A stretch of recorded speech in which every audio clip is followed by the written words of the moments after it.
মুসলমান বাবাজি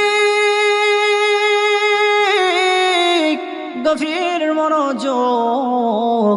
আপনার আমার নবী মুহাম্মদুর রাসূলুল্লাহ সাল্লাল্লাহু আলাইহি ওয়াসাল্লাম একদিন গাছের নিচে শুয়ে আছেন। গাছের নিচে তিনি শুয়ে বিশ্রাম নিচ্ছেন। হঠাৎ একটা কাফের নবী আমার মুহাম্মদুর রাসূলুল্লাহ সাল্লাল্লাহু আলাইহি ওয়াসাল্লামের কাছে এসেছে নবীকে হত্যা করবে। বলেন নাউযু বিল্লাহ। আর জোরে বলেন নাউযু বিল্লাহ। মুসলমান বাবাজি ও টাঙ্গাইল ঘাটালের মুসলমান গভীর মন দিয়ে শুনুন, নবী আমার শুয়ে আছেন, তিনি গাছের নিচে বিশ্রাম নিচ্ছেন। হঠাৎ একটা কাফের নবীর পাশে আসলো। নবীর পাশে ঈশা তলোয়ার বের করে নবীজিকে হত্যা করবে।